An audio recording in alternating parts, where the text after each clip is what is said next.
நண்பா, வாழ்க்கையில் இன்பம் என்று வந்தால் அதுக்கடுத்து துன்பம் வர நேரும். துன்பம் வந்தால் இன்பம் வர நேரும். இதற்கிடையில் தான் நாம் வாழ்ந்து கொண்டிருக்கிறோம்.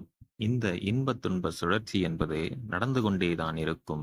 ஆனால் இத்தகைய சூழ்நிலையிலும் மனம் தளராமல் உழைத்துக் கொண்டே இருக்க வேண்டும். நண்பா, உன்னுடைய மகிழ்ச்சிக்காக நீ வாழ்கிறாய். மற்றவர்கள் என்ன கூறுகிறார்கள் என்பது உனக்கு முக்கியமானது அல்ல.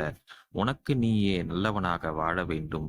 மற்றவர்களுக்கும் நல்லது செய்து உன் மனதிற்கு நீ நல்லவனாய் திகழ வேண்டும். அப்பொழுதுதான் ஒரு நிறைவான வாழ்வை வாழ மற்றவர்கள் மீது கோபமாக இருப்பது உன்னையே அழித்துவிடும்.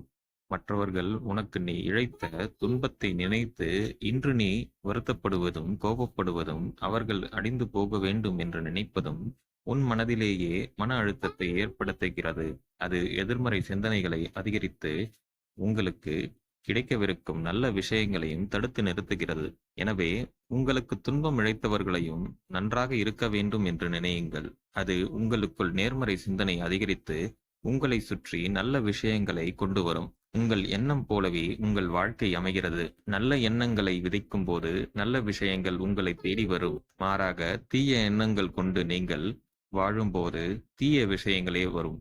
எனவே எண்ணங்களை தூய்மையாக்கு. வாழ்க்கை இப்படித்தான் என்று புரிந்து கொண்டு வாழும்போது நாம் சிறப்பான ஒரு வாழ்க்கையை வாழ முடியும். நண்பர்களே, இந்த பதிவு உங்களுக்கு பிடித்திருக்கும் என்று நான் நம்புகிறேன். பிடித்திருந்தால் லைக் பண்ணுங்க, நமது சேனலை சப்ஸ்கிரைப் பண்ணுங்க. நன்றி, வணக்கம்.